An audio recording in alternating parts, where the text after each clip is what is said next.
Brother, keep on sowing the good seed. The fruit of the good seed will grow. Where good seed is found, sister, keep on sowing the good seed. For some of the good seed will fall on good ground.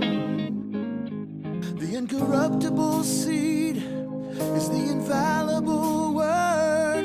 It bears fruit when it's planted in fertile earth. When you sow in the seed, some will fall by the way. The birds from the sky will come and take it away. These people listen, but they're not receiving. They show up just to be seen, but don't be discouraged. Brother, keep on sowing the good seed. The fruit of the good seed will grow. Where good seed is found, sister, keep on sowing the good seed. For some of the good seed will fall on good ground. In a field full of stone, no fruit can be grown. When the word goes in one ear and out the other, it's gone. Many people are torn, they're being choked by the thorns. Life is squeezing their faith, keeping them weary and worn.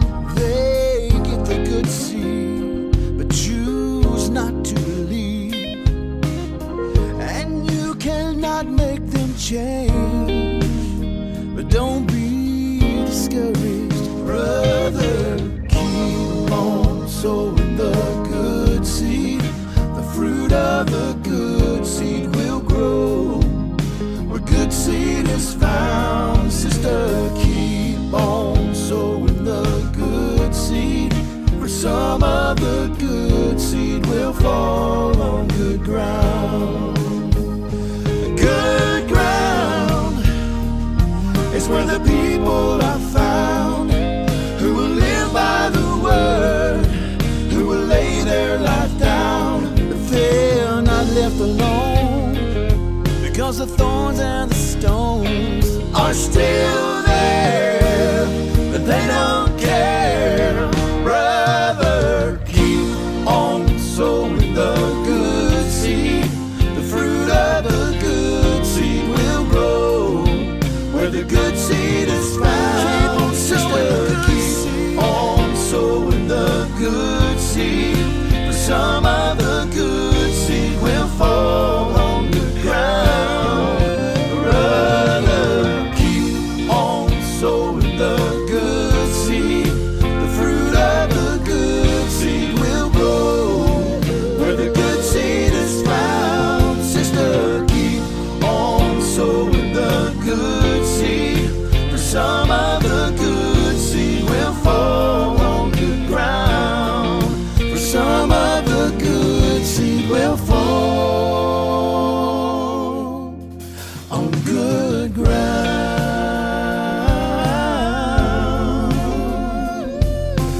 People keep on sowing the good seed.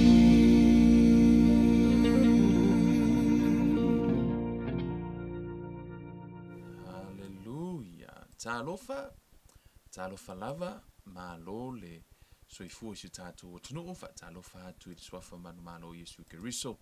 E nei fo vanga la fiafi o fia lava se meo e mahua mai ai e le tātou plokalame. I just fixed the audio first, guys, and po fia lava se meo e mau ma tātou plokalame fa talofa tu ia te o tau swafa manu malo Yesu Keriso. Malo le soifua malo le folau o te iloa ia o lo fa pio na manu ia o tau le alofa maleanga le lei o le tua fia lava se ta fololango e mafuta mai ai e le nei fo e ai tu lau te fa talofa atu. Let me go to our viewers. Fa talofa atu ia lo lua lomi malo le soifua fa aftaile mafuta mai nei fiafi fa talofa atu fo ia chocolate ia Joko ia Malay Tupo family mahalo lava na mafuta mai Cruz Fesolai o Meka faatalofa suafa o Yesu Angela se toa Finai faatalofa atu faafetai le mafuta mai faamanuia le atua i lau faafofoga le afiafi faatalofa atu foʻi tufine e alofa luau loo faapea ona mafuta mai nai Hauaʻi ia malo lava le soifua le uso ia simi ama faatalofa atu mai lalou nai Wellington e uso manuia le tua i lau mafuta mai lenei foʻi vaega o le afiafi faatalofa atu foʻi ia Neta Tautinonga malo le soifua Ed Hunt faatalofa atu ai malo le soifua malo le folau faatalofa atu foʻi le uso ia Leota Junior Scotty malo lava uso aoa mai le aiga ma le fanau faamanuia le tua le gatele tufine ia Imelda faatasi foʻi ma le uso ia Kitiona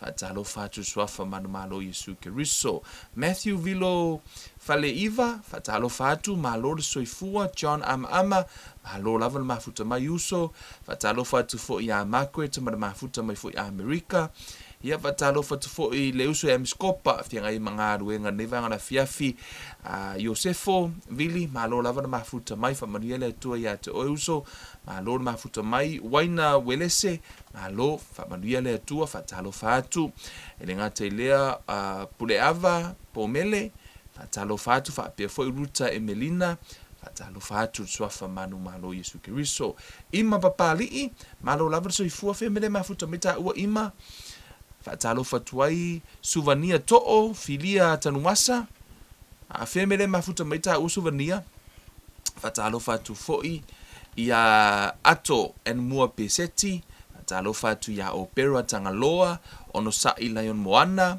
faatalofa atu malo lava le soifua faatalofa atu foʻi le sia usoga ilu ia ma le usoga iluga o le vaa ia na o loo faapea ona mafuta mai faatalofa atu ai e lenei foʻi vaega o le afiafi o Repa Tagaloa faatalofa atu iā te outou faatalofa atu foʻi iā Soli Petaia ia mai tatou uma lava o faapea ona mo le avanoa e mafuta mai nei vaega o le afiafi ia ma nisi foʻi ua lē maua i le faatalofa Fuatino Amosa faatalofa atu ai le suafa manumalo Iesu Keriso malo le soifua malo foʻi le mafuta mai a Fereti mo e Fiainu faatalofa atu i lenei vaega o le afiafi ia atonu se vaega na o le faatalofa i lenei foʻi vaega o le afiafi le faafoga mai se tatou tunuu ia me se foʻi le tatou aiga iā Keriso lea ua toe mo lenei avanoa tatou te tatatanoa ia e leʻi amatalia le tatou polokalame o te faise tatalo faapea ona amatalia ai le tatou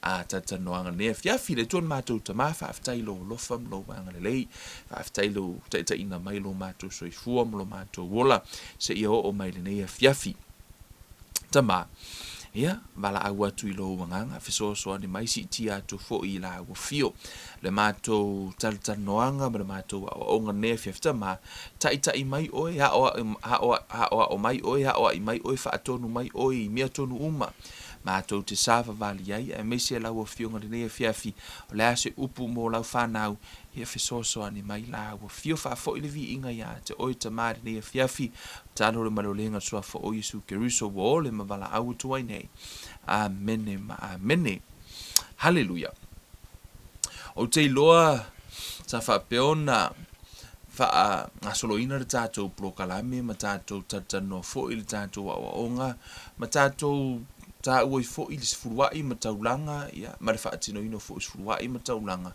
ma tatou ua foʻi le afioga paia a le atua e au mai ia se viu ana tusi paia ua e tatou te faia ia mea uma e tusa ma le finagalo o le atua amen ia e ai foʻi loo tatatonuga e tusa i ma le aʻoaʻoga le sefuluaʻi ma le taulaga e pei ona u fai atu ia e stasi o mataupu e mau ese ai ia talitonuga o ekalesia ma e toʻatele foʻi nisi o ekalesia latou tele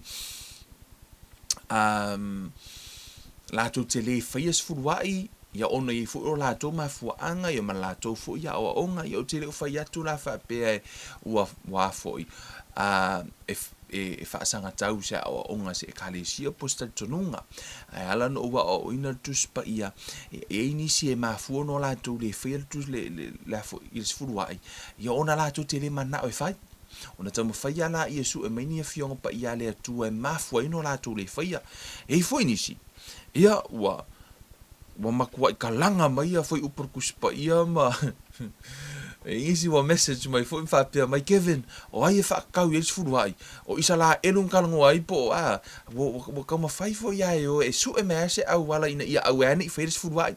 Anyways, I think we already cover all those areas. O te loa a whaina e whaalongolongo mai le part 1 te o le part 6. I le timi tatou tatano ai. Ia, sa uta ma whai lava e tali nisi o fesili, mai lava la fionga pa ia le atua. E mana ia lo walu e te whaalongolongo mua mua I mataha upu mua mua. Ia no ho o mai lola ia no whatua e fesili e lola ia pe a whai ele o ia se si me o malama lama. Wai e ilo tatonunga. Se I vanga nai. Wa ele fia malama yonga ele malama hona na wo umo na fofola to te din show to na wo to lois actually it's in the Bible ele fa pe wa foi ole sfuru hai ma taulanga e pe ar talo. You don't have to do it. Ele o se me e ke a foi e aona e faia ai a ele faia ya wo e misi foi la manguia a pe talo. You don't have to pray. Ai ele te talo. Ia wa emisian manu ia te talo. Fa pena fu le anga pongi. You don't have to fast. Pule a peke anga pongi. Ai ele ana pongi. Wa emisia fu fa manu anga le ana pongi. Fa pena fu le fo ai. You don't have to give. Ai ele give foi. E te le mo fu fa manu anga le give. Same thing with tithe and offering. You don't have to do tithe and offering. Ai ele fa ia foi. Wa emisia foi manu e fa tau I mata upuna. How many of you know God never change? He never change. E tu mau lava le atua e whaavau. E le suia le atua. O te Lord, te lo nisi o mataha upu, ma nisi o fesidi e whaatatau te sifuru ai. Ia nau o umona ona tali. I believe I alu to e whalangolongo e tātou a onga e te toe maua o maile tali o le mataha upu. O le ua, lama whaai ule nei tausanga. Ia, whaanga solo mea tātou mataha upu ma o te loa ua ia inisi o tau wa tumu au tau hutu ia o tau masua sua fo ia o tau ipu le tele le whamanu ia ngā le atua ma so si o le atua le na li lingi le nei tau sanga amen hallelujah vi ia le atua he ofo ia te au I was so thankful I le atua ma tu e o whawhetai a ui le atua ono le whaonga ina fo I ma le tele nei ava no whapeona au mai fo I ma whailo fo I mea lilo lana fionga e tātou te whaalongolongo ai mai se lona whina ngalo mai le fionga pa ia le atua wai le o le malo se le o le fita a o le anganga o le atua ke ro le me malie ko se whekau ia le umor kausanga ai wai loa I sioka kingo mo sioka ai wai loa I sioka kingo mo sioka anganga wa ka iwa fo I pia wai loa sioka kingo mo sioka anganga wa ka fia malolo fo I kai mea tātou Bible study. Anyways, it's an honor and a privilege to serve you. O se fianga ma o se au nanga e whaia ma le loto fia ma le loto malie e tautu ai o tau le pa ia ma le whanau le atua e ala I le nei fo I ala leo I ma le nei fo I lau pepa o se fianga le e te au na masua tu le vai o le ipo le ola I eile tantonunga ia o lo whaapiona whaia nei mea o mai vi I aile atua ele o whaia nei mea ina ia popularize si ia pe whainga I mea inga ia mau ai se kupe pe nga whaifo inga I mea inga ia whaali se fia poto no o le anganga e whaapeona mafu ai nei polo kalame ina ia mawhaiona maua le ava no au te au na ia pe au ina I fo ile upo le atua e fesoa soani lau sava le inga whale anganga ia mai lava I le amatanga yo o mai le nei teimi mai lo nei tangata ma moli atu lau wha malo ma lau whaafetai ate o tau whaafetai le nofo te talo mai ia au tau talo sanga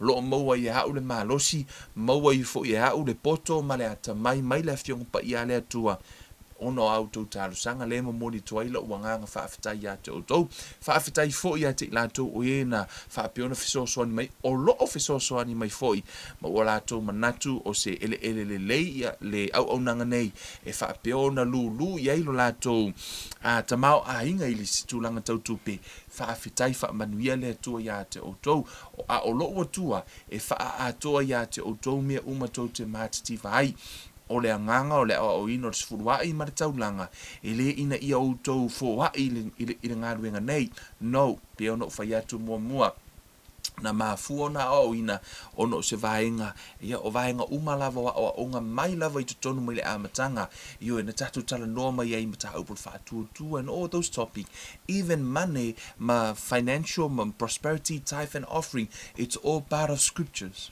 So it's a tau fo yon tatu tan no ai amen. So o le so lena uma tu nei ia le sa fa pe ona ia fa matafi tu fo na mata upu sa tatu tan no ai ia e te loe tele nisi vaenga man nisi tu I think o vaenga pito isidi na ta ua yo o mo na tatu tan no ai na o mo tatu tan no ina ma ele o mo na tatu ka vainga o mo mata upu pe tai le o ia ia lona fa vai ia po o ia fo iso na mala anga e a ona e faia ma e tau tu ai no mo le tua o le vaenga ta ua le na ai pe tai o le vai tau le nei mo lona le o tātou le nei aso le kirisimasi ma le anga e tufu le kirisimasi wo tal tonu ia e aona tātou wo e tātou te asiasi ia ma au mai fo ia le a fion pa ia le atua pe o te fia whailoa Yesu mai to tonu le tus pa ia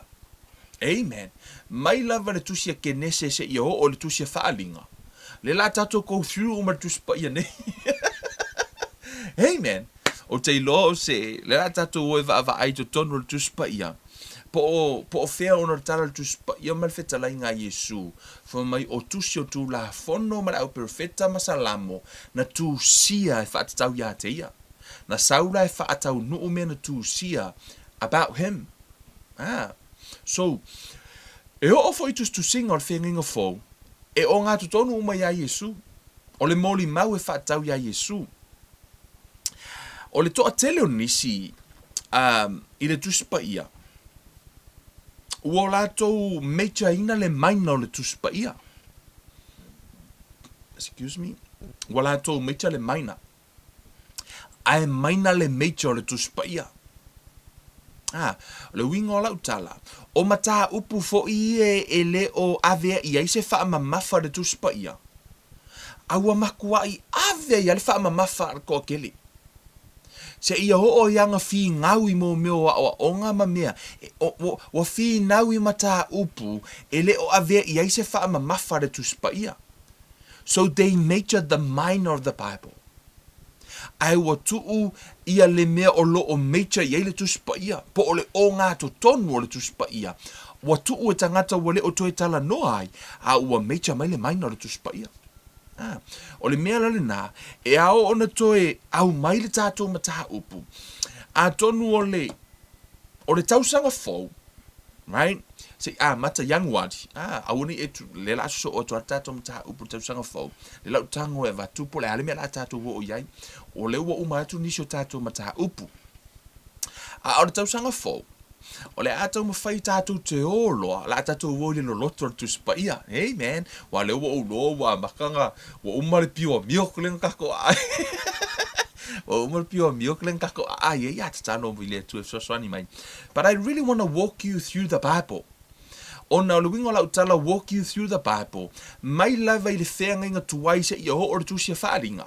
O te mana o walk through o matatou, po le ale taimi na tupu ai lea event, o aina mua mua, wa e o marike mingei, e ilis ka ngaka ele ilonga mua mua apura amo ya mose.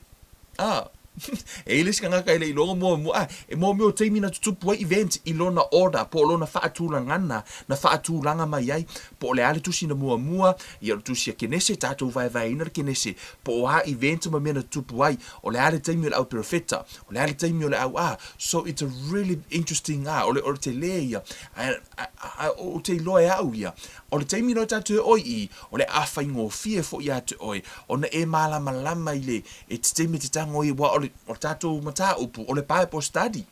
We study the Bible. Amen. Ia, le ala ua uma mata upu fu I na tātou tatanoai, sa whawhanga o tātou anganga. Le na whawhanga o tātou anganga, ia a ho o keimi o lakau sanga, koe whawhanga lo anganga, ingai maka upu la lawa o nganga maka upu ngā. o le lo la tatou o tu loa i le lo loto le pe la ka ko aku loa e ka mfai loa e ka ko karkala ngoa i mo mio mata hau pu ile mar te tu po sia o te loa o le mautu o ile fa avae po o lo knowledge le la tatou o me tau knowledge o le mautu i le tu le na o le avea fu ina mapini o le afa mahalusina ma fa mautu o ilu fa tu tuanga i le li amen. So, tatalo i le atua i o tuaia i le finangalo o le atua ua whaapeo o na ta tuailo tātou wola mo tau soifua ia i tau sanga fau matai lola ia matatou tatala noa loa i le tāua o forthenga inga fau po le ale keimi nga kusi korenito amen o fo i mele tupu tono tusia ngaluenga o le ale teima tusia korenito tusia kalatia o le alona mafuaanga o tusi malavana la tatou go through tau sanga fau amen pe fina ngalo le atua ta tulu tatou soifua mo lo tatou wola ia i le nā tau sanga ia e whaapiona tāpena i nai o le sila sanga na o le tatou haoa onga o le whaapiona whaangaso o le tatou Bible study so we're going to walk through the Bible malona whaatulanga o le whiawhine nei o le au tau mawhai au mai ma o valivalia mai e Yesu i tu o le kenese se i tau le whaalinga o le atatou le o ni tusi o le a overtua so na whaata atianga o lo i tono tuspa ia i tu tono tuspa ia na tala noa mai ape na vali mai le ato Yesu mai le kenese se i o le tusia malaki whaasolo mai fo ia mata yo se i o le tusia whaalinga amen ne la tatou ta ua tunga mau ili atu i le tusia kenese amen o le tono tusia kenese o Yesu i te tono tusia kenese foi mai o ia o le tama le fafine the seed of a woman amen na o inana mua prophesy e Yesu i tono tusia ia the seed of a woman o Yesu le tono tusia kenese o la tau mai po lana whailoa mai ai tono tusia kenese te manatua o ia o le seed of a woman i te tono le tusia e soto o ia tele ialu mua e vai ia e whaanga solo mai le amatanga o vaenga ia i te tono le o le tusipa ia o ia e whai mata tua le tātou wa o ngor kau pasu suru tātou fo wala we no knowledge ke mi e vai fu lau pengi e a fo e wha mau lalo o tono le tusipa ia e onos fulu ono tusipa ia pe fikiri lo pe fia ia lo fa ingo kusio fenga foma kusio fenga kuaya e onos fu ono tusio tuspa ia tolu se fulu mare iva tusio fenga tuai luas fulu mare fitu tusio fenga fo tolu fulu mare iva tusio fenga tuai luas fulu mare fitu ia tusio fenga fo i to tono le tusio fenga tuai tusia tolu fulu mare iva e se fulu ma le fitu tusio le talaanga the history. E se fulu ma le fitu tusio le talaanga the history. E te mauai le tusia kenese e soto le vitiko numera o tusia mose o tusio le amatanga. Tusina o tusio le amatanga. O isi la tusio talaanga o mea tau history. E te mauai le tusia Yosua, Famasino, Ruta, Samuel Momoa, Samuel Elua, tupu le tusia tupu, mua lua no fa inga tupu mua no fa inga tupu lua tu se e sera ne mia ma e seta o tusi na i to tonu o le vai o thing tuai o tusi na o le history tala anga so le la fa ingo fiena e mam lama tala no lo i tusi na no inga o tatu tala no history o isi tusi e limo tonu o thing tuai e fa ingo ino mo mio solo poetry tusi fo ia tau tau poems poetry le la vea ai le tusi a yopu o le tusia salamo, fata oto, tusia whailaunga, ma le pesia Solomona. No winga, o le sfurufitu mua, o tusia mose, tusia lima, o le sfurulua o tusia talaanga, the history. O le tusia talaanga, o le history, o le mea matupu. It's not just a story. O le mea sa tupu, mea na lina ta ua o le talaanga. Pio tātou e ile tala anga o Samoa, o le history o Samoa, o mea moni sa tutupu. Mea nā leina tā ua o le history. Ono o le mea moni sa tupu, la ua wha amawina, wha pia nā fo ila tono le tuspa ia, o le whenga tuai, na i tono nā, surfitu tusi o le tala anga, a lima tusi o le afoi. lima tusi o le mea tau solo, ai se fulu fitu tusi tau perofeta. Tusi tau perofeta I ei mea tau o major prophet. Le la vi elka mo Isaia, Jeremia, Awenga, tusi Ezekielu, ma tusi Danielu. Those are major, o le lima na o mumio perofeta, major prophets, ia po perofeta matutua. O isi tusi sfulu ma le lua, o perofeta la Haiti, minor prophets, le la vi ai Hosea, Yoelu, Amosa, Obetaia, Yona, Mika, Nauma, Sapakuka, Sefanaia, Hakai, Malaki. Tusi vaenga lana leo mai tua. Tusa la tusi nale la foi. O finginga tuaina, le la ka ko kakalangoa I le amakanga o yang what? Au nei. Ano wa tu nei vaenga nai fa mana tu tuai le la tatu tatano lo il tusi kenese. Ya Yesu mai tonu o tusi kenese se itau le falinga. Amen tatu tai. Tusi kenese o lo ta u ai Yesu o I o le tama fa fine the seed of a woman. Tusi e soto o lo o I o le tama I ma mo o le Passover. The Passover lamb. O le tusi Levitico o le taulanga a to the perfect sacrifice. Tono tusi Levitico. I to tono le tusi numera tusi ia lima Mose o le e si itia. The lifted up one le a fo ina o si itia le ngata I lea. O inala au mai le ato Yesu le tala noa I le whenginga fau. So tono tusi numera o le e si itia. Tusi Deuteronome o le perifeta e sili a Mose. Tono tusi Deuteronome o Yesu o ia o le profeta e sili ya Mose, the prophet greater than Moses. Amen. Tonu ina li tu tusi na Mose e lima Mose o lo vali me ye Yesu I vaenga nei. I tonu o le tusi o le tala anga ma ya Yosua o Yesua o le kapeteni o le tātou whaoratanga. O Yesu o lo vali tonu o le tusi e Yosua o I o le kapeteni o le tātou whaoratanga. The captain of our salvation. Amen. O Yesu o I o le tātou wa o le kapeteni le na o le whaoratanga le tātou te iai. Amen. I to tono le tusi e whaamasino o ia o le whaasa o loto. The deliverer. O ia na ia whaasa o loto mai a te tātou. You know, umana tua ia I le afo. La kur whaamasingo o le afa. La afa I le whaamasingonga. Ai ke I le whaamasingonga e vai o kunga. O le kangakala e lako e whaamasingo. O langa wo. O le wo mamai e whaamasingo le aluaku. E lako wa sori e langa wo ku la fongo.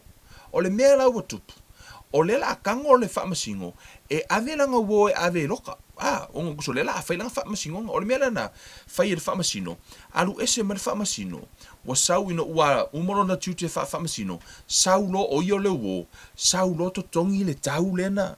To tongi pay off umare kau lenga sala ila na wo ko e loaku la I ko e whai whaamasingo o la waka ua mia ko nguinga langa wo ongo o la ua umana I to tongi inga le tau pe wha pe na fo I la lea ile tusi lea whaamasino fo mai o ia o le wha sa o loto o ia o le na sau fo mai he's our deliverer ile tono tusi a ruta o lo tātou so o tanga lata lata o Yesu ia o Naomi ia po tontu se rota the near kinsman po o seisi fo ile na la ino so ole tangata nu ese ia matangata Israelu ia mana fo Yesu le na la ina mo tatu ngafa so tono tu se ruta o ia o tatu fo so tanga lata po so tanga lata le wi tatu ma le tua. Amen. O ia na soina fo I tātou ma le atua. Amen. Tusi Samuelu o ia o le whaamasino, the judge. Amen. Awana ingalo ia te oe. O Yesu o ia o le whaamasino fo mele tusi le tala tusi pa ia o tu ina atu e le atua I le alo le whaamasino uma. Whaamasino uma. O whaamasino uma lava.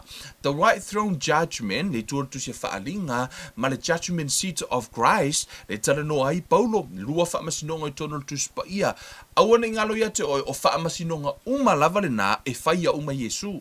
O le teime whaamasino ai la to e na talia Yesu e ve mali I whaola, le tala no ai le tu spa ia, the judgment seat of Christ. La to uma lava e na talia Yesu. O la tau na e whaamasino le whaamasinonga lea. E whaamasino ai ngā luenga no tau whaia. ona taui leo o taui e tu sa mautou ngā ruenga. Mo I lātou na whaia lātou ngā ruenga ele I whaia ele whaatua, whai mai e mū umako ngā ruenga, ai le iso tau taui. Whai mai lora tala tusi pa ia, e sao ala o tau le langi ono Yesu, ai le aise taui. Ai a e whaia ngā ruenga umar whaatua, ia ona maua leo lau taui, lai tano ai Paulo a. E ese mai la, I le whaamasinonga le tara noa ai lea.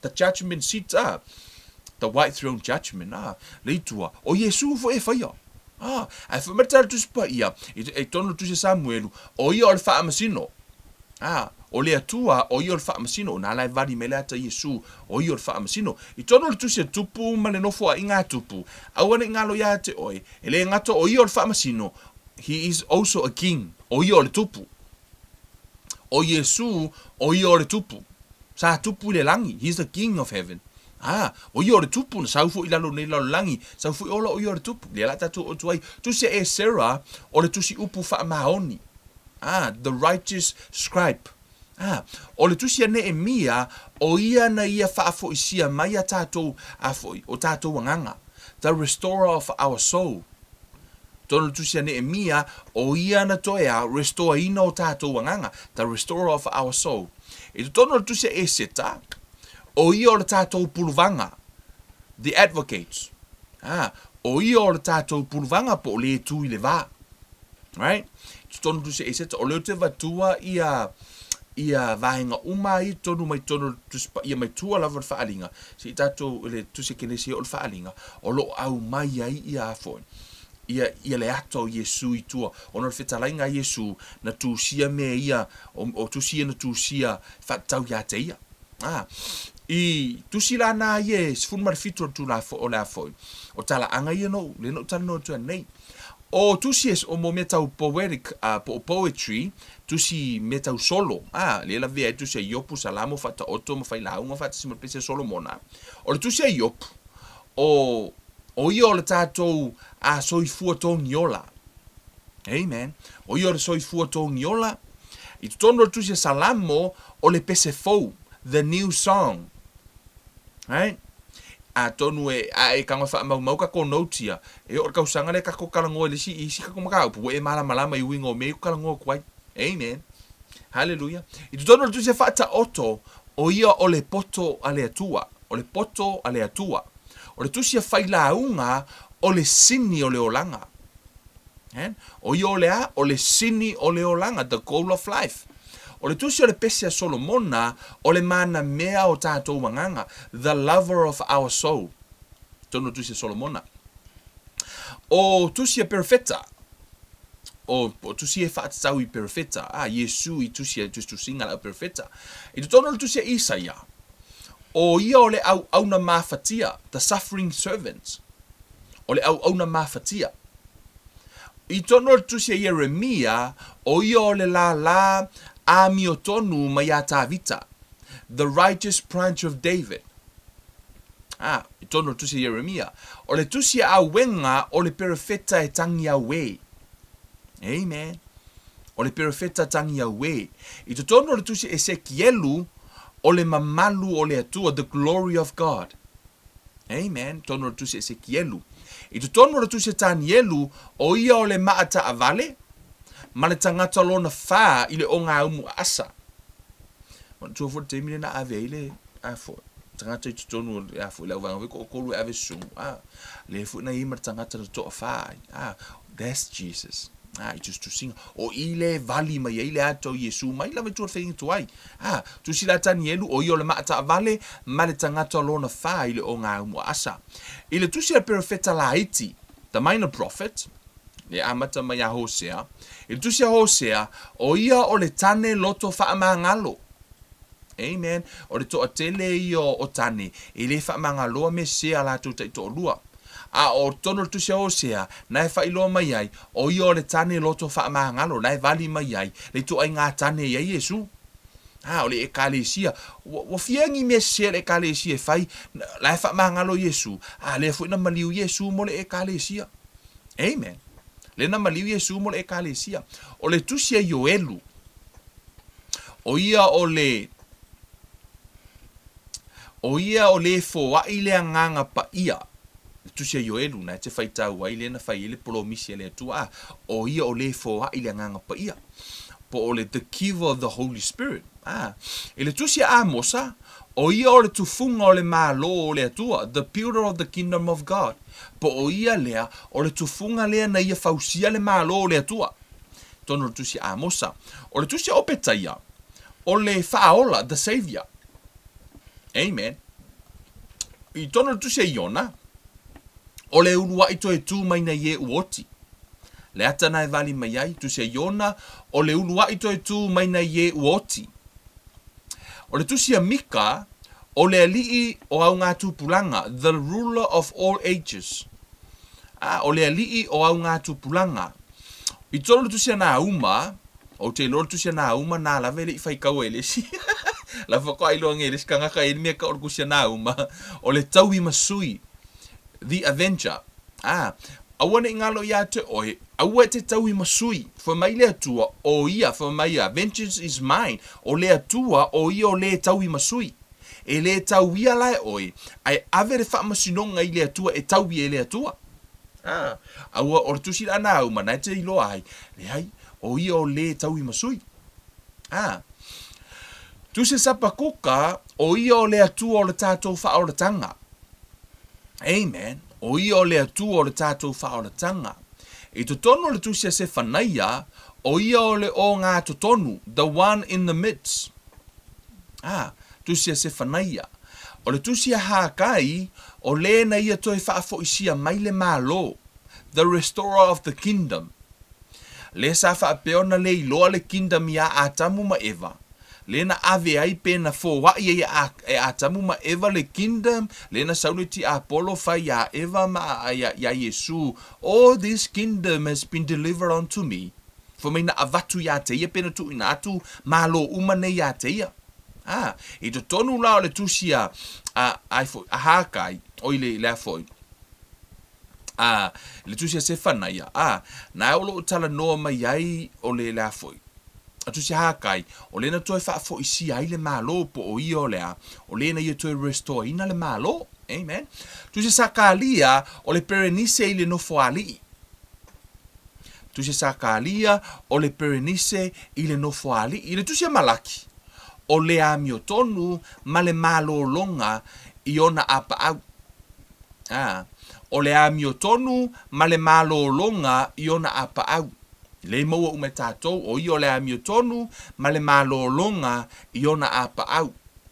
Pe o inala le wha matala mai tu o le whenga inga tuai, po o ata i o lo vali mai ai Yesu i tu o le whenga inga tuai, o mea umalava i tu o tustusinga le au profeta, ma le talaanga, e wha tau umalava i ai Yesu, e umaifonga, e mecha umalmata upu i ai Yesu. Amen. Me leo te whai atu ai. O te o tele i o nisi lato te mecha le maina o le tuspa ia. Ai ti ai le mecha o le tuspa ia. Jesus is the center of it all. I te tono le tusia le, tato woi tusia le whenginga fau. I le tusia evangalia mātaio. O tusia evangalia mātaio. O lo o whai mai o ia o le tupu o tangata Iutaia. The king of the Jews.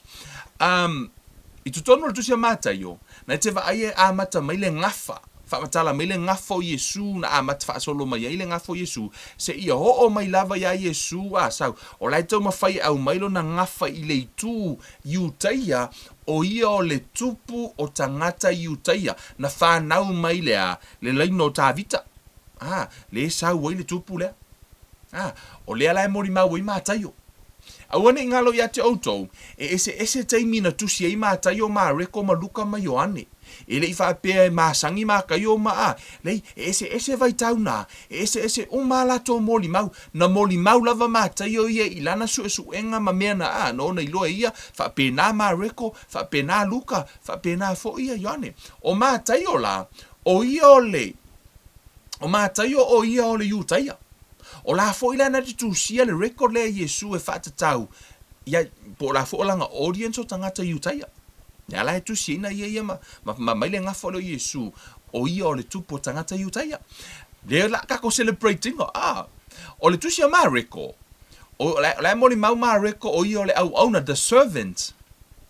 Tu sia ma record o ia o le au auna. O le moni mau atoa a mareko, na te vaai ai, o lai tala no i ngā luenga le lei, ma mea na whaia Yesu the servant. Lai tala no o i o le au auna. Amen.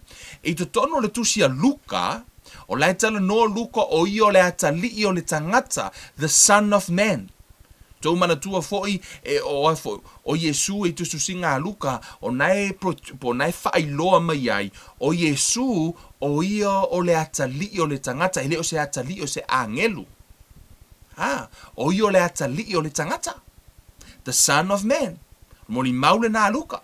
O le moni mau o Ioane. Moni mau Ioane foi mai o ia o le atali o le atua. Mea nā reina mata mai le mori mau o Ioane, fa mai sai le matanga le loko, sai le atua le loko, o le atua fo i le loko. La tara noa mai, i le mori mau la Ioane, he's the son of God. Le ala o tusina evangelia na e whapo, the gospel, na i ta upuna le mori mau o mātaio, o i o le tupo tangata i utaia, that's a different point of view. Sa le mori mau o Mareko, he's a good man, a servant. Na tara noa o i o le au auna. Saule moni mau o Luka, o i o le atali'i o le tangata, the son of man. Saule moni mau o Ioane, he's a son of God. O i o le atali'i o le atua. E se la lo fia i le tusi la Ioane, and it's one of the kusi, to tele nisi e fesili mai le amatanga me Kevin, o fele me a mata mai e la o faitau tuspa, ia pe o faola ina. Let me tell you something. A faiet na foto e faola ina, pe a fai o e fia susu tuspa, ia e te fia i lo Yesu, faitau le tusi a Ioane. I always recommend first le tusia Ioane. Te reo wha apeo o whea koe rea o ngai skusi. Pa alo wingo lau tala. E moa e afo. E tele na maua mai lea nganga mare a ano o le tu wha lea nganga o Yesu mono na sau i ola lo nganga. E te maua i tonu tusia Ioane.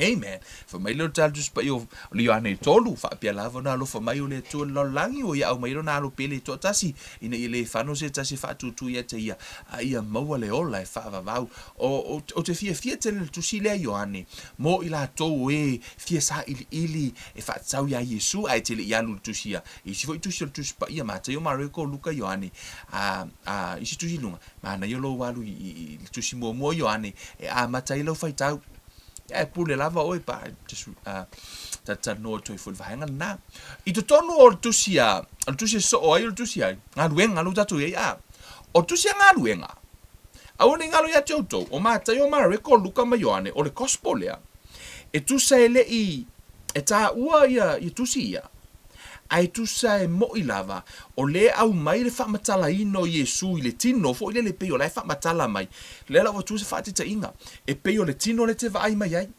o le tusi la ngā luenga e peo se x-ray fo le peo po le whaata fo le kilo o nga e anu whale mai e vaku fo mai le fo mai se i whailo whaaka nga vakura i a whailo whaaka nga whaku awa aila i totonu i mea lei to tonu o lo tino por fele ivi la o le anga po le alim o sa lo fele x-ray la o i lo kwa i mea lei to tonu po lo to tangata lei to tonu o ivi ia fatasi mo totonga e fa pe nala le tusi le anga luenga o le tusi le mata yo Mareko Luka Ioane e pe o lea la fa matala mai le tu i fafo the gospel o le tusi le anga luenga la o fa matala mai le tu i to tonu o le gospel po o le mea lai tupui o le mea i to tonu o le tala lelei te mauala le tusi le anga luenga o le tusi le anga luenga o le na auina mai le anga pa ia le the giver of the Holy Spirit na te mau tonu tusi anga luenga na eva aila ia i le ano o le gospel po o le whaatino ino o le tala lelei fai o yeise ato le ekalesia o e fie i loa pe fa pe i le ekalesia i lona amatanga le mea tau le ekalesia e ke mau ar kusia ngā ruenga. Le mea e tau o le ekalesia tusia ngā ruenga.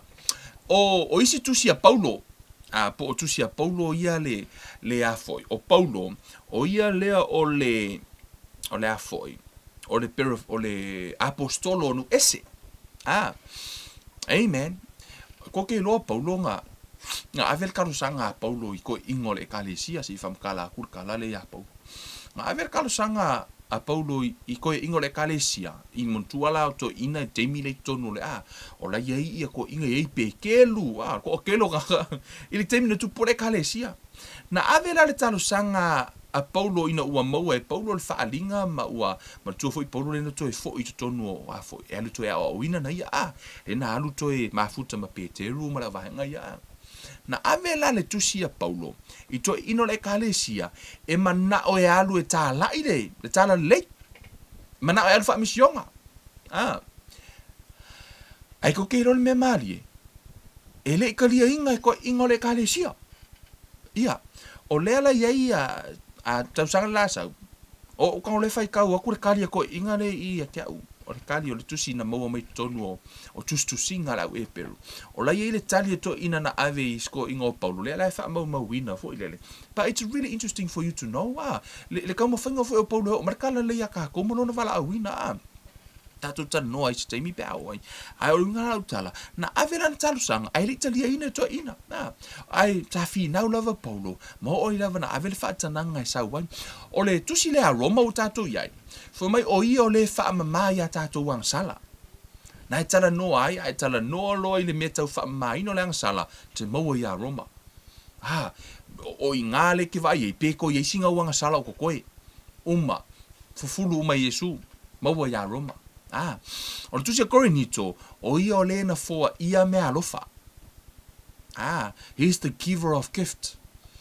I te tono le tusi a Kalatia, o le whaasa o loto tātou ma fau ma nganga. To a tele i o tangata, ua toe o toe tausi le tū la fono. Ua toe o toe tausi meo le tū la fono. Lea la ua toe tala noa i Paulo le tusi a Kalatia. Wa toi o toi tausi me o le tū la fono. O le tū la fono o lau i loto tangata. O tū sia i anu tātou loto. Na ka kore koe karangoa ngamia awa umaka karangoa ya. O nai te moto na so o ia na whaasa o loto tātou. Na ia ave e sea le amo le polonga. Ai whaasa o loto mai ai tātou. Tonu se Kalatia, o ia le whaasa o loto tātou ma fau ma nganga. O le tusia Efeso, o ia o le sili ese. O Yesu o ia o le sili ese. Whamai o ia sili i alii a angelu uma. O ia sili.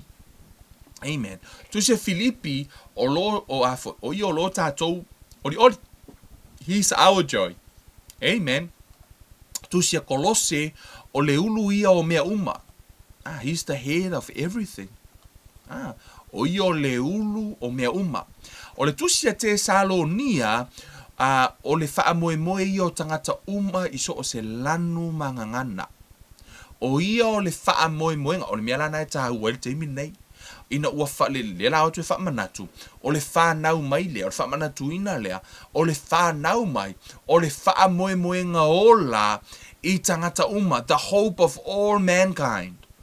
I tu a inga tangata o ia o le wha moe nga ola o tangata lava wha moe o ko e Kalesia, wha moe ko ngu o Samoa, wha moe ai New Zealand, wha moe ai Amerika, ko kere ka ngaka rai wha pe ai o lato wha moe nga ola o Yesu. La la te mo tonu tu se Tesalonia. Timoteo matito o ia o le leo ma moe le lei. Amen. O ia o le leo ma moe le lei. O le tusia Filemoni o ia o le tātoua wo fai fea ngainga. O ia o le tātou wo fai fea ngainga. O tusi la na Paulo. O isi tusi. Yela vea i e Peru, Jacopo, o le tusi e Peru. O ia o le ave fe au o le fea ngainga fou. The messenger of the new covenant. Tusi e Peru. O le tusi e Jacopo, o ia o le forma isili. O ia o le forma isili. I le tusi a Peteru, o ia o le maatuli manu. The cornerstone. Tono tusi a Peteru, o ia o le maatuli manu. O le mua lua ma le tolu Ioane, o ia o le alofa, o le malama ma le upumoni. O ia o le alofa, malama ma le upumoni, love, light and truth. Ai fia malama i le love, le alofa o le atua, le alofa o Yesu, na i whamatalaina i Ioane le alofa. Whamatalaina i Ioane o ia o le malama, whamatalaina fo Ioane o ia o le upumoni. Le mua, lua ma le tolu Ioane. O le tusi a Utah, o le na te mawhaia o na tāofi a te tātou, the one who is able to keep us. A whai o iei se isi e mawhai o na tāofia oe, Amen. Mai lo pa u atu I le leanga. Na o Yesu me whaino ni a whaia. Ai fo ise se ma whai ona ia tau fia lo wola. O Yesu. Pe a e tango tu wai lo wola. Amen. Hallelujah. Wai le mwhenka au fi Yesu lo wola pe a le mga oi. Amen. There's a lot to do with you. Amen. O le tusi la whaalinga. O io le tupu o tupu. Ma le ali'i o ali'i. He's the King of Kings and the Lord of Lords. Amen. Tono le tusi whaalinga. O Yesu la le nā, mai le kenese, se ia pā ia le whaalinga, e pio ata ia o loo whaapeo na vali mai ai, ma whaailoa mai ai. Yesu, le tātou te au na iai. O to tonu la le tuspa ia, mai lava I tua I le isi whaavaa se I o le isi whaavaa. It's all about Jesus. O isi mata upu umai e tātou te tala noa ai. Amen. It's all topic about him. Faith. O le whaatua ia Yesu. O manuia ina tātou tanoa ai ma prosperity ma. O mea wa umana totongi uma Yesu.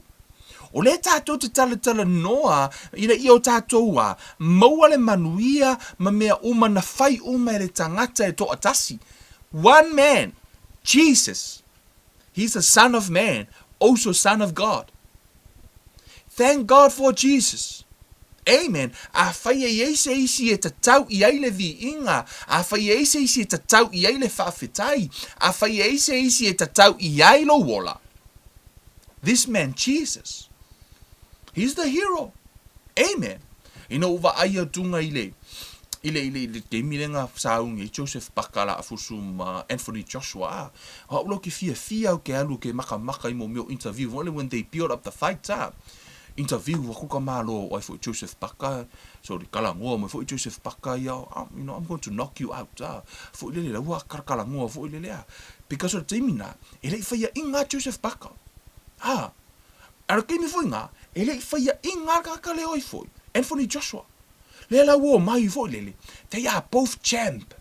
Tu say le iai ma se singa faya inga. Nga maku aku so le siampingi mai Joseph Baka le si ku siampingi aku iai. Anthony Joshua le si ku o mai lo le la fai le kala le ufa kala ngoa foi lele. Sau ia Joseph Baka ia man. Ia u kako lo foi Joseph Baka le ire ka alo ise si. E sa si foi lo sa si foi ngaka ia o fi ngaka wa. Ai o le winga la lo tala no tanga au mai fa te inga le. Because at the time o Yesu na sau tanga te noi e ngoia atamu lo langi nei. Sau atamu o I or champignon lo langi nei. He's a champ na ave ele tua le dominion ave ele tua to be pule me uma. Dominion to in everything. Pule ave ele pule ke le ia so nga sau akamu le lo langi nei. Ave ele tua ma le title. You are the champ. O oil champingi. Le na fai le tala le atua I le ia atama eva. Faato I lalo I ai subdue it. O le upu faato I lalo, which mean o lai ai le ti apolo po lai ai le o le anga. Le na fomele tala le atua atamu. Ino faato I lalo I ai lono winga. Na fai la le atua atamu. Ma foi. O io champingi. Amen. Ai awane ngalo ya ti tatou. O le foi la ai le ki apolo. Saulo ki apolo. O ia o le siampingi fo yo ami o leanga. Siampingi o leanga sala.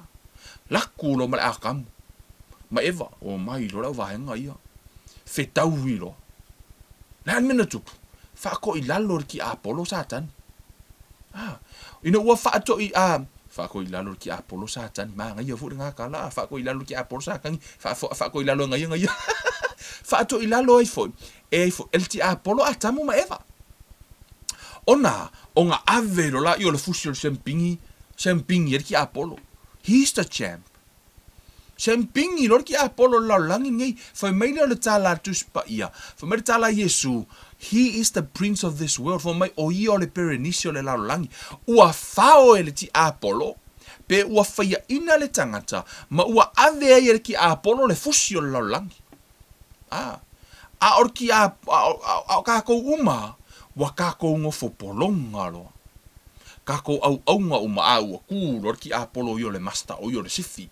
Kusala o kangaka uma fanga ngau me lo langi ngei e lalo umolea pule angar ki Apollo. E feoki malaka ngaka ia, kusa wale to yai maseisi. Se tangata, o toe mawhai ona sao i le atua. No one. Asea, ona wai lalo umoriti Apollo. O laua pule, mai lava i le amatanga, wa to i lalo le tangata i le ti Apollo. Wale o to yei se malo si anga o le tangata i te e le ti Apollo. No authority. O laua pule le ti Apollo i le tangata. Amen. O lea la, o le whata winga la le, ufaya ingar kangaka. A o le atua, la e nofo le atua i le langi. Ma tilo Yesu ngai la kilo me kangaka la e polonga i lalo, ma le kangi i kangaka la ngai, a feoti o i se ori.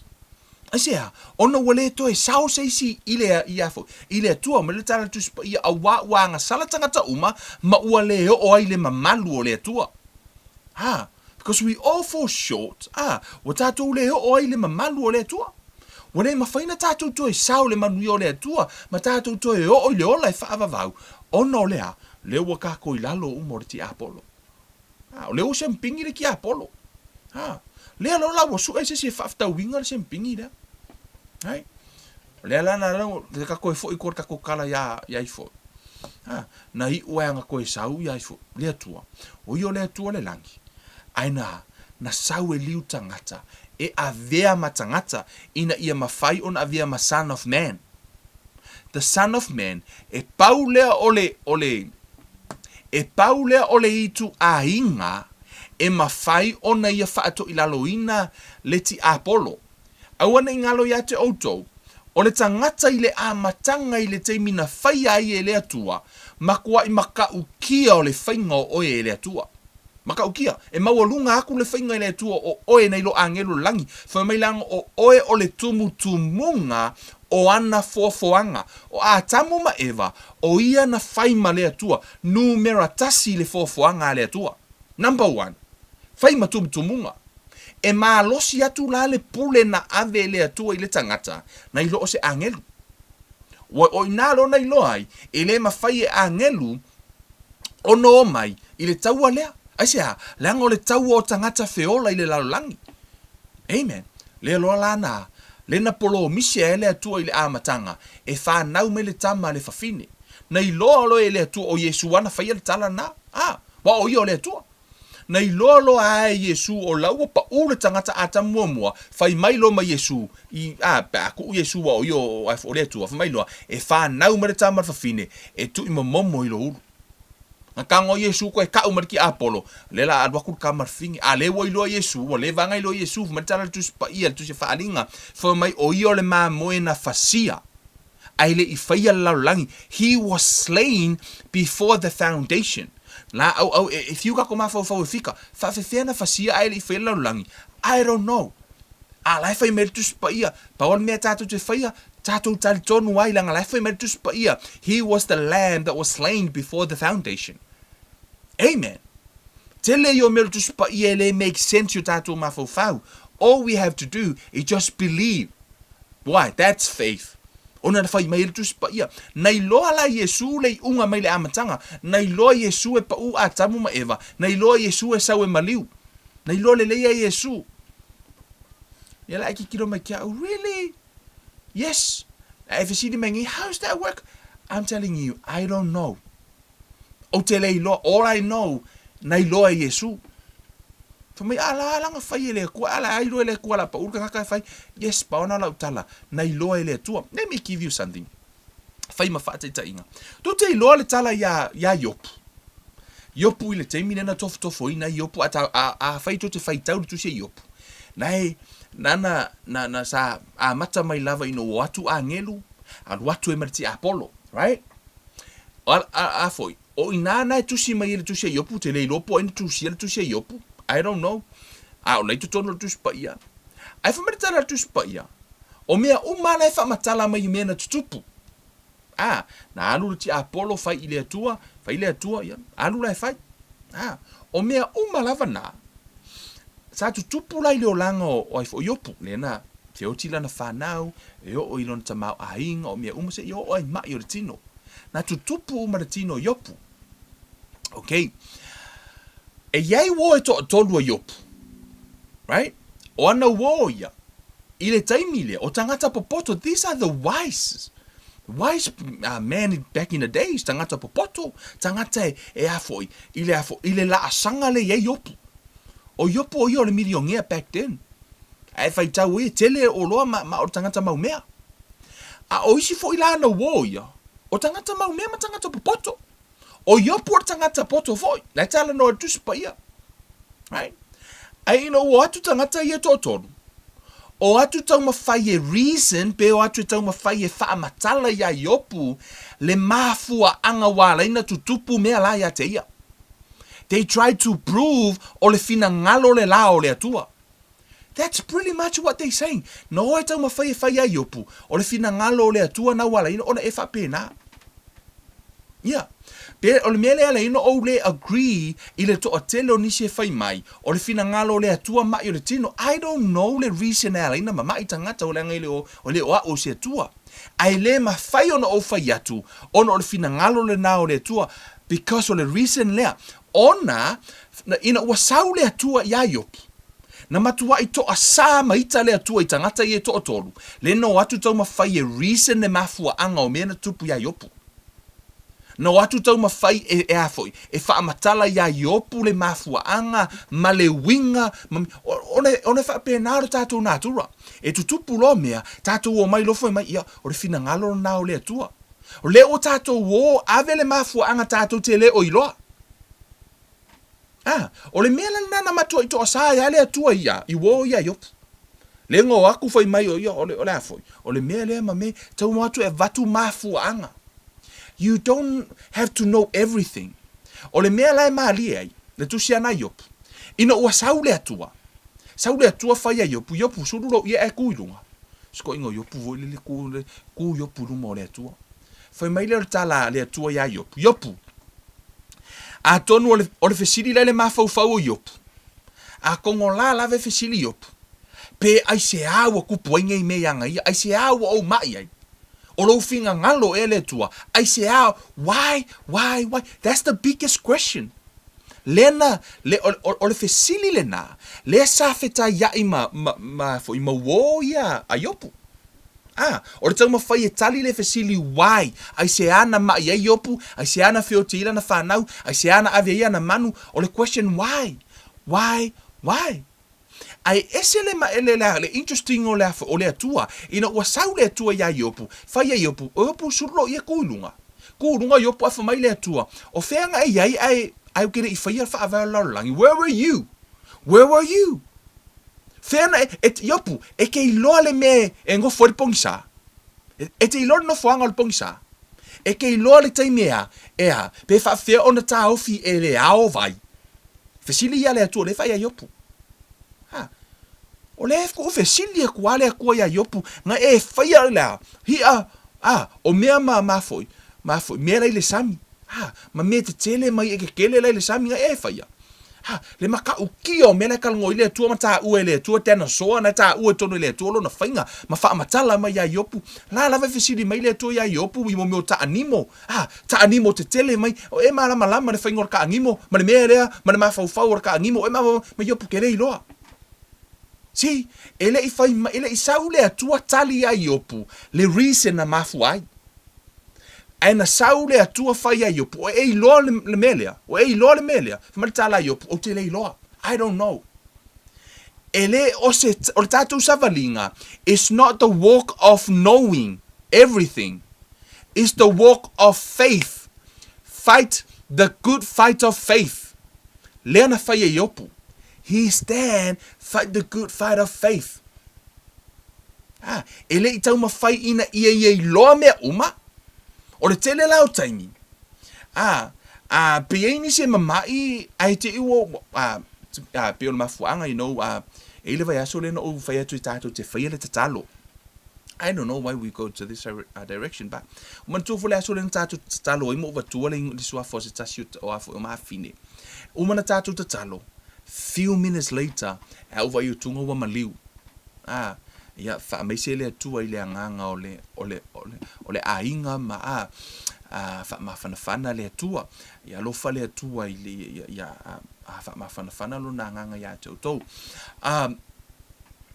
the reason ala you know au mai foi lele ona e a foi I'll respect the family la le famtala ina la utala ba lo wingo la utala o te le mana o e people foi mai o fina ngalo le tua because I don't know why I can't answer the question because oisi fainga uma they are all interpretation o le faali liu winga tangata na foi mai ai o le fina ngalo le tua but you will never find one scripture o le fina ngalo le tua ina ioti se mai la umana mai le tua lona fina ngalo ia malo lo tangata uma for mai he forgive all of our sin and heal all of our disease for mai nei sa we fa mangalo anga sala uma ma fa malo lo mai uma for me I will preach that o te launga ina la le foi upuna tu spaia na ia fa malo lo ia foi na ia fa mangalo ina anga sala uma ma ia fa malo lo mai uma I will only preach le mena fa atasi i mal fina ngalo le tu malo lo mai ai ole tutupu fa afitau lo tato o langa ma ia ma yo le tino ele ma fai ona o talina e peia o yopu o le mafua anga o te leiloa pawal mele nei fight the good fight of faith ele o se fight of knowing everything it's a fight of faith le na fai te malolo yopu amen e ala la no o ta o pe mo to ho o ile vaenga le ono I don't know but pe o longo na ina fo ile leo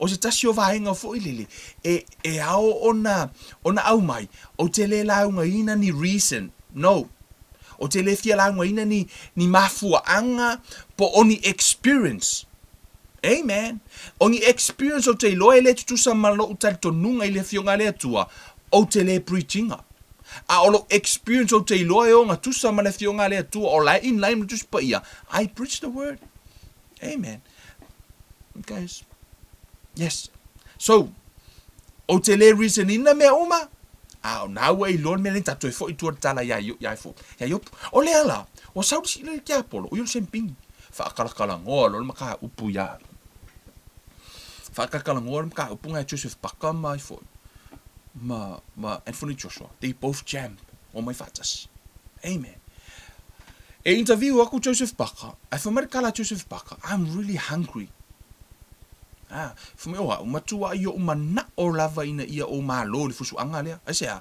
langa o le mea lea ua levanga o manga o inga I want this o te mana o ia o malo le fusi lea langa o laea to a tele fu tangata ie le kapua i mailo o makua o le makongu ai mise sa moa akoa le kapua i mai to a tele o tangata o le tatu te faa moe uma i le fusu anga ia malo Joseph Paka wa unga makua i o fa kali fusu la ka pua inga ya Joseph Paka o lo fa moe moenga le na ia malo Joseph Paka o le si foi lai tu lua i tu ia le o le si tu o ka malo Anthony Joshua o la foi fa moe a ko i pere ka ngia o anga fans ka ngaka uma lai fa moe fo la ko champingi e manga o fo la ko foi e malo la ko champingi le fusi o lea la ua mai tu salele o la ua o champingi o lea la o mai fetaui for the first time la fetau ile fa inga Paka ile fa inga fo ia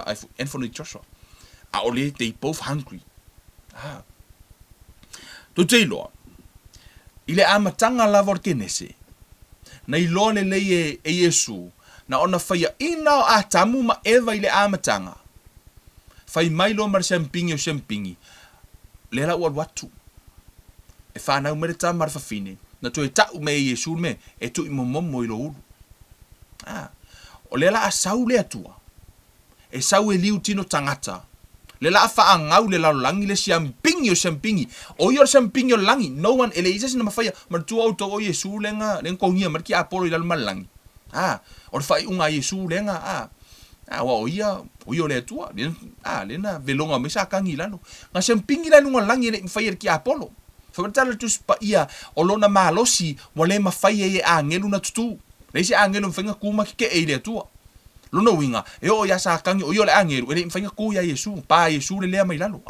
O ia la sempingo lang. Sa ulo ki Apollo i. Sa ulo sempingi la lang sa ulo fa ia inga ile. Afo, il kangaka, sempingi mai lo inga ki Apollo la langi. Amen. Sempingi la leo le langi. He's the Prince of Heaven. Amen. Na ilole le, bole to mfai el tangata el ti Apollo. Saulo na ila langi. Ole tau ala le na o loiloa. Le tau no unga, mai la verkenese. Lena, amata fai loa mai e Yesu, lona sau. Ai ole popole fo el ti Apollo. Na tau mawhai el ti Apollo, aua na i tupule, le tala lea.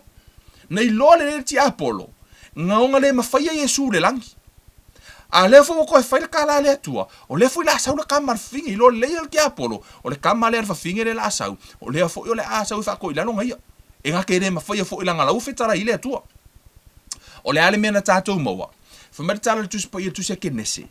Na tau mawhai ei, whamai wo mai ei whanau le atua, the sons of God, sleep with the daughters of man, whamai la ia, ua whananau mai ei mo meo o giants, po whananau mai mo meo tangata tino ese po sau ai. I le whaawinga ina, i tonu le tusia iopu, whamai o sons of God, na i tonu na, o mo meo angelu po o atali o le atua, i le tusinga le tusia Mose, o mo meo angelu, the sons of God, le no present themselves, and watu e futi a polo tonu tusia iopu, le fu eta ua tonu tusia kenese, o le tusia iopu mar tusia kenese, na tusia i tonu le vai tau e tasi. Tusa le vai tau na tusia i tusia e te tonunga msu suenga. So, o vai tau na ia le i kukupu ko ngā mea ia le whamakala mea. So, o tu tonu le a foi. O tusia kenese, o le ala ua toe, le ua foi, le sa ua i le atua. Le ua sa ua i Yesu, ua tau mawhai le ti Apollo, e ta ofi le polo misi lea. Ua tau mawhai le ti Apollo, e whaaleanga ina le seed of a woman. Le la no mai lomo meo whanau a angelu wano nofo ma whanau a fo atangata. Wa whanau mai wa whaaleanga ina ai, pa ua whaaleanga ina ai le sua o le whawhine o le afo i le seed of a woman. Wa whanau mai tangata i whawhine o sau ai. O le tau mawhai o ti Apollo e whaaleanga le seed of a woman. Ho o ma le teimi o Mose.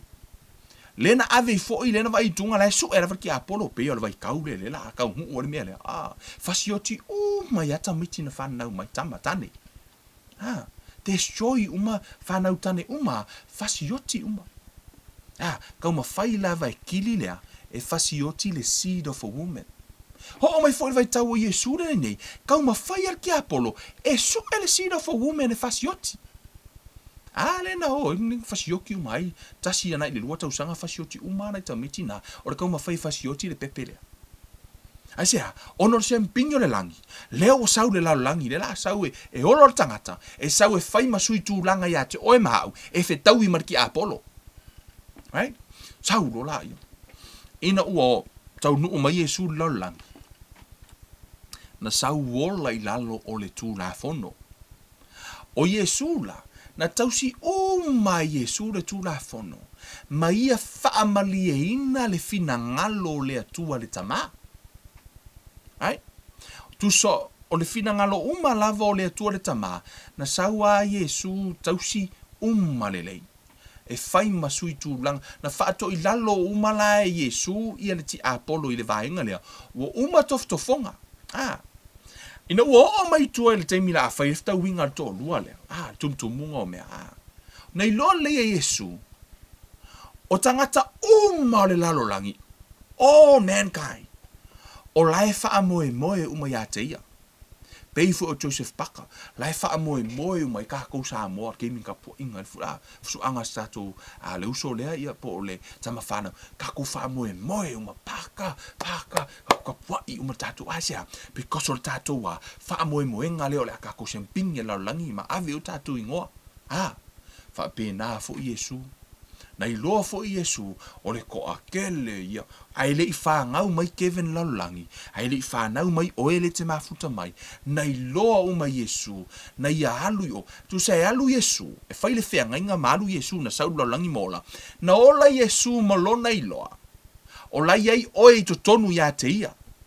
No na i loa. Ia e whānau me le Lalulangi. Mo umana ia whai a le whengainga lea. Ma le atua le tama. Ina ia e sao le manuia. Ia. Ina ua sau foi le ti Apollo. O la fo e wha moe uma ke mongi o a ngelu o le pouriuri. O la wha moe uma malako pelengi len kau whai wha leanga le seed o le for woman. Kau ma whai fo i lako. O lako kama le inga ia malo lako kama. O tō mana tua fo i le lunga sa kaulo. Amen. Lenga lai wha sa kaulo Yesu ai fo mai kala ala kama hone le au kafa fo mai a whai o le alo le tua me le la via i mai kawa. La via i oe makako uma. O la fu Yesu e mai sa ngor ki Apollo. Lunga sa kaulo. Kau ma fai ki Apollo i moso nga vango. Yeah, is that sound like ila amatanga tofofonga for mertala ti Apollo a fai o le alo le tua. La le mete le fitala ima. Le fu ngo o ngor sa kaulo mai a fai o le alo le tua same. He's the devil. La fu e tau su e me se hava no ti Apollo. Fo me le tu sia I sa ye ono na ta no mai. Fo mai no la tu sa ili se hava no se e fo tu ai. Ai se I fa nga ino lo pa tu e sa va vali ma so poi. Na su e le ti Apollo se hava no e to I lalo Yesu se I ma fai ai ona sopo mai ya. Le ke le yo ke mongi ma angelu rengi. La su e so la ko wa ngo ia ko mfai ko feola. Feola fa ale nganga. I know. Ele ku ua ye Yesu se ava ngoa. Mena na fuma Yesu, tau te lei filfilia au, o hau na filfilia o tau. Na saua Yesu, na tau mawhaia Yesu, ia manu malo. Ina awa oe mau, o le tāua la le nā. O le tāua leo le saua Yesu lo langi nei, o le tātou wha amoe moe ngola, na sau Yesu se I whako I lalo mawhai pako le ingare. Ina ia mawhai o na tātou mautofi le malo o le atua. Amen. O le loloto ia la o le wha o le tanga ma le tele o mea. E o me le temi nei. E le o iloa le toa tele. Le tele o le mea na whai e Yesu. One man, Jesus. Te iloa o le mea muale e se lota nau iai. A whai e uma le ngei Bible study. Uma mea ai e misia Yesu ilo o langa. Ma I mau a ko aso kako ke loku ai. Ma I mau kako teira. Ma I mau kako Bible study.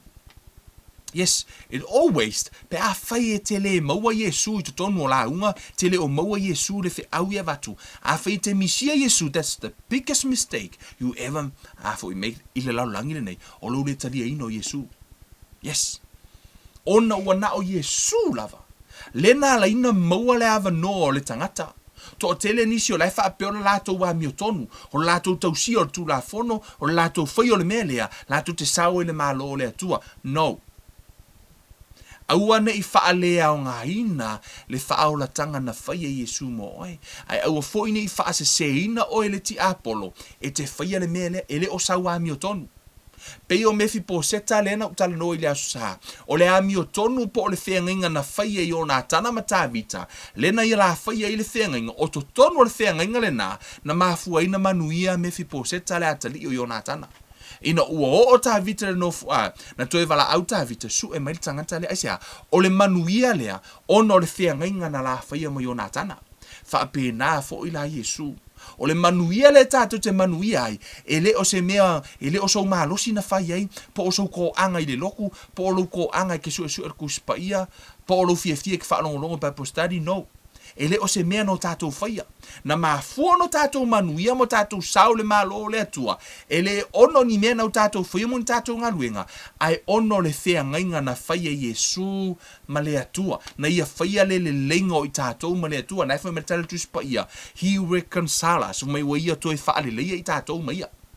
Na tango ale atua toi whaale leia tu tangata. Na toi sau ale atua. Ola o ia tangata. Ma toi whaale leia represent tangata. Toi whaale leia tangata ia te ia. E le o se mea lana whaia e oe. O le tū la fono, ma le alofa tūnoa, e le o whaapea ua le whaalea o ngā ina le tū la fono, o lai pa ia le tū la fono ma le lei. Tātou respecting na le tū la fono, ma tātou wola I le tū la fono lai totonu, le tū la fono le anganga. Amen. E wui e le tū la fono le anganga, lai tono tu spaia. O lou tausia lano o Yesu, o Yesu na tau wa mi o tonu ina Yesu ono le tu la fono e le tau wa mi o tonu ina Yesu ono le tau si o lea ono le lofa tu no po le grace no ele yeise me cause grace le taimi le na aina o tātou la leu o le grace ono wa uma ona tau si Yesu ma wa i tongina le tau o le tu la fono A faila o ia tongina le tau o le whaasalanga o le tū la fono. Le ala le me te le muri e ia Yesu o ia le ke sao tua i le malo le atua. Ai aua kau ma fai e fai lo malos. Amen. E le o le tele o au taulanga e talafo i le lotu. Iei nisi o tangata, whaapea ai a te lela na taulanga e ave i le lotu ma ona sao i le langi. No. E te le sao i le langi ni au mea e fai le lotu. E te le sao i le langi i le afoi. I le tele o ni ngā ruenga e te whaia. No. O mea umalava na o lou taui le nā i le langi. It's a reward. O lou taui. Ai a whaia te whaia umana mea uma. Ai te le talia ina Yesu. Wa e misi le ola e whaavau. Mai mau uma ngā ruenga. E le iso na taui e mō uma. Mea le nā e la ina tā ua. Yesu o ia o le o ngā tonu. O ia o le tātou wha moe moe ngola. O ia o le tātou manuia. O le kirisimasi le nei usau. E whao ngā ina e nisi e. E o ngā ai. Ia, e ingo ai mawhai e le fia fianga o le nei o langa. Au ana ingalo ia te oe. It's not about you. It's about Jesus. Fai se mea alofa mo Yesu. O le na sau e maliu mo oe. Fai le whaaulatanga mo oe. Ma sau e fai le. Le leinga o oe ma le atua. Fai la le mea alofa ia Yesu. Aua ke fai mea alofa ia ke oe. O le ke le o le mea alofa le atua. Fo mai awau wha apea lava na alofa mai o le atua lolangi. Na ia au mai e lo na alo pele to atasi. Na fai mea alofa mai le atua ilo na alo. Le na o wha matala ina tuia oe. Na sau e fai le wha o le tanga mo oe ma uma ia tātou manuia. Sao atu le ola e wha avavau e ola le ori sanga fia fia. Amen. Fai la sau mea alofa ia Yesu. O le mea alofa sili. Ale me le te le talia o ia vea mari. Mfa ola ilo wola molo soifua. Le ale me le toi wha fau e lua maftanga. Amen. A fai o oele na. Le la u fai le talo. Fata i tai me upu talo nei. Toi wha fau e lua maftanga male ali. Amen. Ai, mata ile nei. Sa valinga Christmas. Ia avea o se taulanga ia te ia. Wha o ngā ina i fui o ringi Christmas. Amen. O lau me alofa sili le na. Amen. A tātou te talo. Le tua le mātou ta mā. Vi ia la ua fio whaafetai mo lau upu. Whaafetai Yesu. Thank you, Jesus. It's all about you. Whaafo i le vi inga ia te oe. Lo ua tua o oe o lo ua lii. O oe o te au na haita mā. Yesu, e vi ia oe i mea uma. O a mea uma e whaia ma whaatino hina. E au na tua ia te oe. Whaafetai lo wono sa ia o puapua ngā whaafetai. Ina ua pa le tangata ma ua le aise whaamoe moe ola. Na e whaia le awala le me le ise awala. Na e whaatupua le vaitafe le nuu nau mati. Wa e tu ualo mamalua wa e saua e winga whaatasi ma le polonga. Wa tau salaina oe. Ma e whaamatanga ina oe lungo le sātauro. Ona o au. Mara. Tangata uma ma ila tau o mafuta mai. O le totongi ina o mātou wangasala. O le whainga o se le lenga o i mātou ma le atua le tamā. Ina i o mātou maua manuia. Whaafetai Yesu. O lau pule lea mātou te whaafetai. Mātou te vi ia oe. Mātou te whaafoi le vi inga ia te o Yesu. Whaafetai, whaafetai, whaafetai. Whaafetai lo mana tua ino o mātou ingoa. A o e ola i le nei o langa. Whaafetai le wha moe ola. Wha mai na whaatau waa ia te oe le mā. Ono le wha moenga. Ola sa ia te oe. Leta mā whaafetai Yesu. Ia vi ia e tatau la mātou vi inga ia te oe Yesu. E tatau la mātou wha ne ia te oe. O tupu uma o laulau whaiva uma ifo. Tama. O i latou uma lava o mafuta mane nei pulo kalame. O seisi o mātou mamalu wha le anga nuu. O mamalu wha le kalesia. O a lama ni tūlanga tama. Mātou te tuu umai lalo o a ao Yesu ma mātou whaapea atu.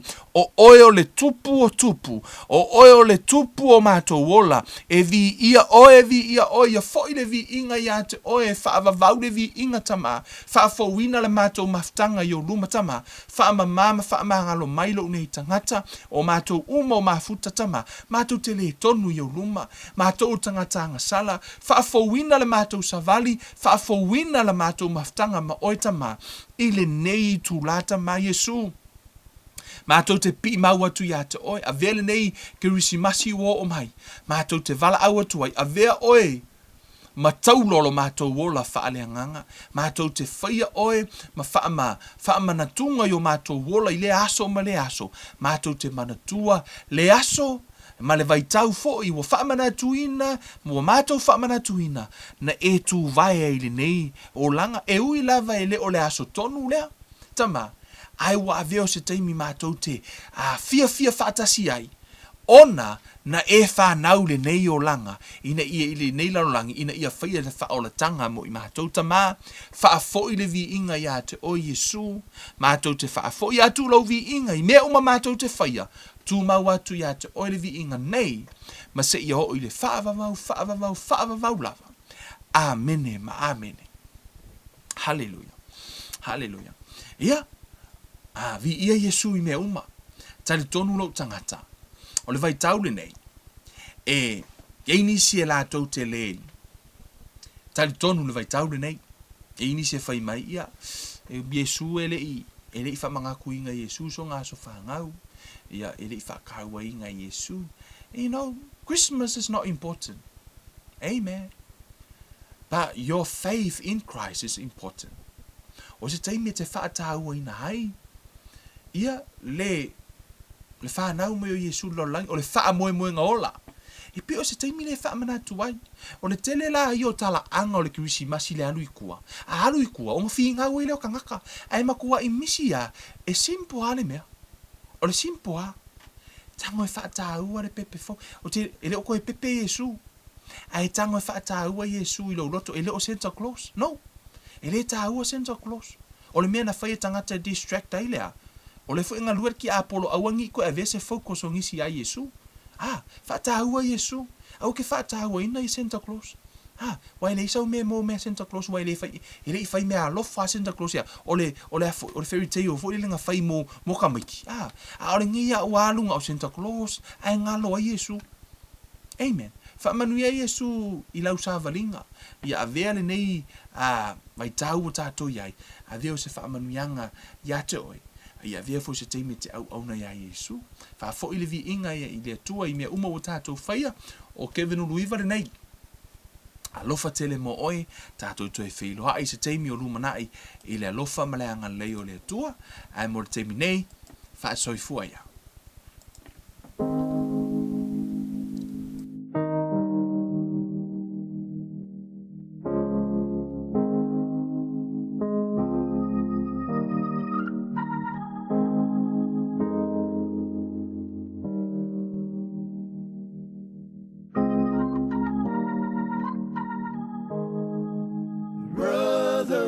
Keep on sowing the good seed. The fruit of the good seed will grow. Where good seed is found, sister, keep on sowing the good seed. For some of the good seed will fall on good ground. The incorruptible seed is the infallible word. It bears fruit when it's planted in fertile earth. When you're sowing the seed, some will fall by the way. The birds from the sky will come and take it away. These people listen, but they're not receiving. They show up just to be seen, but don't be discouraged. Brother, keep on sowing the good seed. The fruit of the good seed will grow. Where good seed is found, sister, keep on sowing the good seed. For some of the good good seed will fall on good ground. In a field full of stone, no fruit can be grown. When the word goes in one ear and out the other, it's gone. Many people are torn, they're being choked by the thorns. Life is squeezing their faith, keeping them weary and worn. They get the good seed, but choose not to believe. And you cannot make them change. But don't be discouraged, brother. Keep on sowing the good seed. The fruit of the good seed will grow where good seed is found. Sister, keep on sowing the good seed. For some of the good seed will fall on good ground. Good ground is where the people are found, who will live by the word, who will lay their life down. If they're not left alone, because the thorns and the stones are still there, but they don't care. Brother, keep on sowing the good seed. The fruit of the good seed will grow where the good seed is found. Sister, keep on sowing the good seed. For some